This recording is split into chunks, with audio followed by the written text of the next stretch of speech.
Hey everybody, this is Mike Green at Southside Harley-Davidson.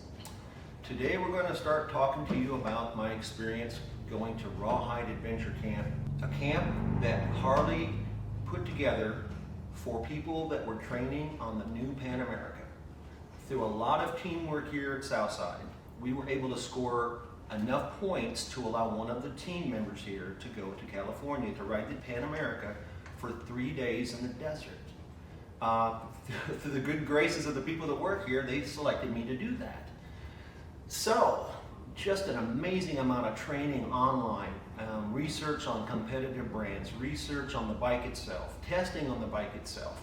This camp, Rawhide Adventure Camps, Camp Zakar, you can look all of that up online. It is incredible. I took a series of photos, a bunch of short videos. We're going to kind of compress it down so you can see what actually took place there. Now, super excited about this motorcycle. I will get into much more detail about that here soon. I'm excited enough about it to actually come back and ordered one for myself. And those that know me, that's a tremendously big step. Anyway, the camp, what they do at this camp, they had 23 people representing different Harley-Davidson dealerships at this camp. It was the second largest gathering of people riding Pan Americas to date. They basically show you everything you never knew about riding a motorcycle in the dirt. Okay, understand this bike weighs 584 pounds. This is not a dirt bike, this is a big adventure touring bike. They want you to know how to ride a bike like that in the dirt. So, you do things with friction zones on the clutch, one finger braking, back braking with no ABS attached. Goodness sakes, 40 miles the first day of training, never going above 25 miles an hour, much of it at 6 or 7 miles an hour, standing up on a motorcycle, which is very counterintuitive to a guy that rides a cruiser, realizing that where you put your weight on that motorcycle will determine whether or not you get over the obstacle you're trying to, whether you brake going down the hill that you're trying to, whether you lose control of the motorcycle and dump it in the sand like I'll talk about here in a minute, because I really did well with that. So anyway, goodness sakes, yeah. The bike going 6 miles an hour, going 180-degree turns, under complete control, very well balanced, very neutral steering, tremendous torque. If a person never rode that bike above 25 miles an hour, kept it in the low RPMs, man, you'd think that bike was a torque monster. It's so easy to ride it at slow speed. The handling was so incredible. In sand, on an unfamiliar motorcycle, unfamiliar terrain, extremely hot. It's just incredible, just incredible. So let me get to a point about this. All of this was new for me. I'm 60 years old. I've been riding since I was 10. I raced dirt bikes when I was a kid. This isn't the same. We sponsored an enduro team. I never raced an enduro. This isn't the same. This is different kind of riding altogether, and how much I learned about riding this motorcycle. It's incredible. I can see where people are fascinated by this. The capabilities of this bike. We will talk so much about this as we go along here, but this motorcycle literally can do nearly anything a person would want a bike like that to do. The amount of feedback we got from the trainers. All of these guys are on competitive motorcycles for a living. They're not on Harleys. It was nice to be able to talk to them off the record. What do you actually think about this motorcycle? They were just blown away by how well Harley has executed this motorcycle. It's nailing a lot of things that Harley really, really, really worked hard to make sure that they were in the right place on that motorcycle. You wouldn't believe a bike that size, that weight, going 25 miles an hour, and they tell you to panic stop in the dirt, okay? Panic stop on the dirt. I stopped this motorcycle in less than a bike length on the dirt. Now, you've got to think through that now. This thing should be sliding, it should be doing this, it should be doing that. The ABS function on the motorcycle with the radial mount Brembo brakes, and these are extremely high-end brakes. This thing will stop. It'll stop so darn quick. I've never done anything like that before. That was incredible. It's incredible. thinking that you can ride a motorcycle 75 miles an hour, stand up on the pegs, and feel normal, that's kind of a funny thing too. I mean, it's so different than riding a cruiser, guys. It's so different than riding a cruiser. This group of guys, 23 of us, all of us learning a very new kind of riding, and all of us kind of bonding because it was so difficult. It was so difficult. 40 miles that first day, sweat, 100-degree heat. None of us were ready for that. Coming from the Midwest where it's been cool. You know, we're gonna talk, we may as well talk about it now. I guess the funny thing that happened in my experience, most of my training was really well. I thought I handled it. I kept the bike vertical like I was supposed to. I listened, and I thought the training was fantastic. But I gotta tell you, we did sand traps, and we're talking like 50 yards of deep, soft sand. And I didn't go through the deep, soft sand very well. I went 6 different times to do it. I crashed 3 times in the deep sand. There's a big segment in the video and the press release that they sent back to us. Yeah, it was that guy. It's kind of why I brought my boots. All the guys gave me a bunch of razzing after that first day when I crashed so bad because my boots were full of sand. And I dumped it out on the step. They said, man, you should put that in a bottle and save that. It should be your trophy. But anyway, and yeah, my boots don't look brand new or anything anymore. That first day was tough, but so helpful and prepared for the next day, because the next day is 150 plus miles, elevation change from like 800 foot in the valley up to 7,000 feet in the mountains. All manner of road and rock and loose sand and tight corners, and the worst combination ever is a 180-degree turn and have loose sand into that corner. That's the worst. Me personally, it scared the heck out of me every time. But you realize once you're listening and do the training, you can actually ride like that. You can do it. And the more you ride, the better you get at riding. It's one of those things. We tell people that are new riders, the more you ride, the better you'll get at riding. They had a phrase, you know, you don't know what you don't know. So when we're learning all this stuff the first day, all of us are ignorant to it because none of us have rode like this. And somewhere on that second day, halfway up that set of mountains, things click. And then you realize, I know now what I need to know. And I went from, you have to go from driving the motorcycle 27, 28 miles an hour to 45 miles an hour. And it's all the same terrain. It's just that you figured out what it is you need to do. You're trusting the motorcycle. You're bonding with the motorcycle. It's an incredible feeling that you've conquered that knowledge. It's just incredible. It's just incredible. I will tell you that if a person never rode a Pan American in the dirt like I did, and all you did was find curvy roads, challenging roads, you'd be thrilled. This motorcycle handles so nice. It's got so much power.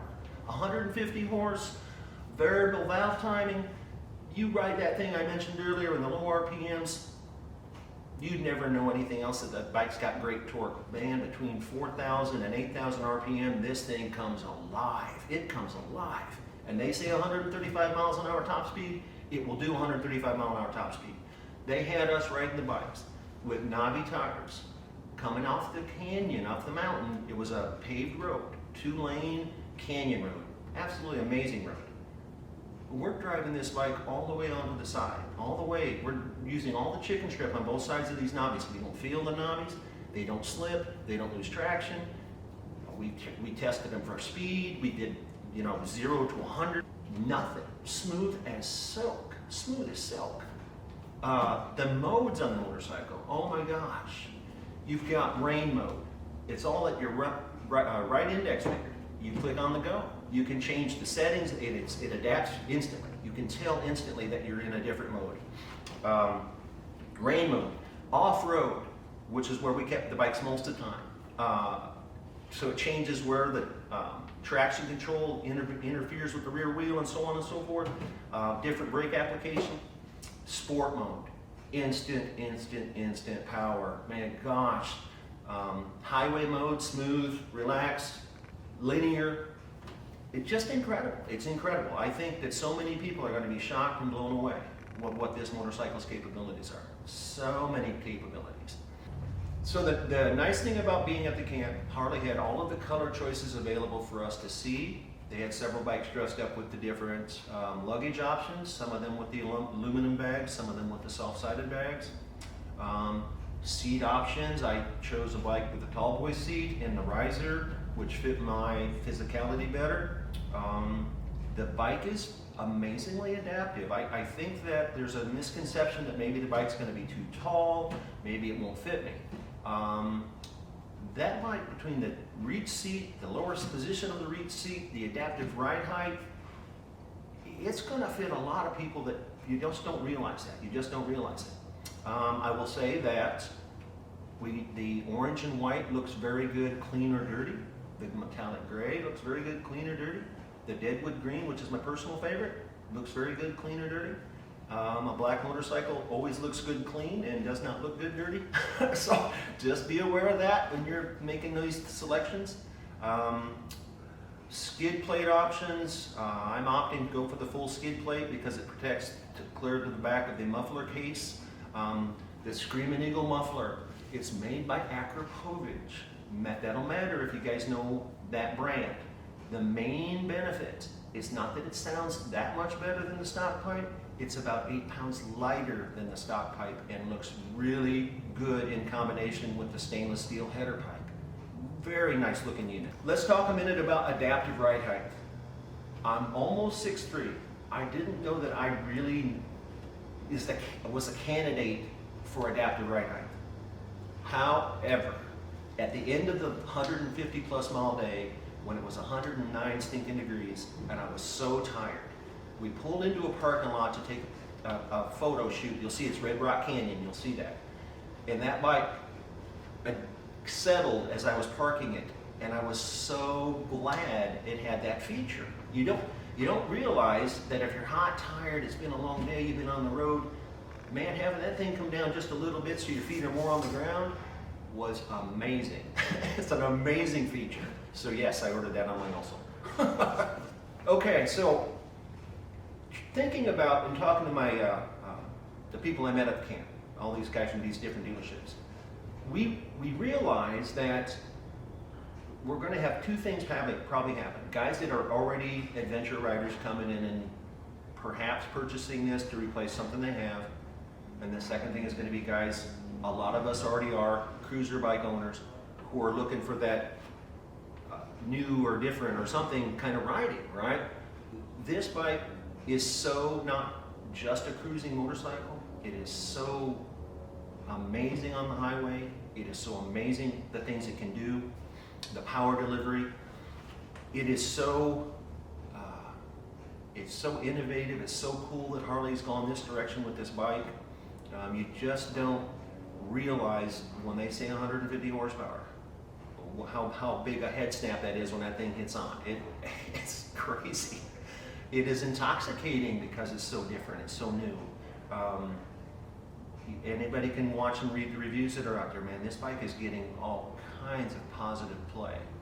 I want to say that, I didn't talk about it earlier, but they let us do 8 laps on a motocross track with this bike. Now, I wasn't the guy doing it. I got air a few times, but there was a couple guys that actually raced motocross. They got us off the track, they let these 2 guys run the track. That bike gets big air. That bike handles in the whoops.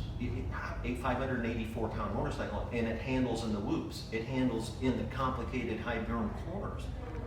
You turn your traction control off and snap the back end around. It's amazing.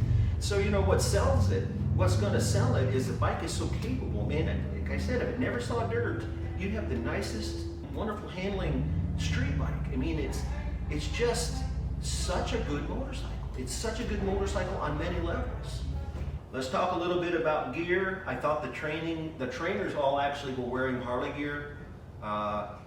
They were very complimentary of it. Again, Harley's new at this. They are outsourcing that stuff, so it's Revit that's making it for Harley. Revit's a good company out of Europe. This stuff is functional. It does work. You just got to understand it's a different kind of riding. So you're doing stuff with Gore-Tex, with vented panels, waterproof, so it's all in one, right? You're not talking about layers you peel on, peel off. This thing is going to do it all. It's amazing. You think it's 100 degrees outside, you open your vents up, you actually stand up in the bike to catch wind, you cool off. But yeah, so my boots held up really well. I had Klein pants that did their job. My Revit gloves did their job. Anyway, can't say enough about this. I cannot. As soon as our demo bike gets here, man, get a hold of us. Get a hold of us. 317-885-5180. It's on a truck. It should be here anytime. A person's got to check this bike out. It's going to be the orange and white one. It will have wire wheels. We're super, super excited about it.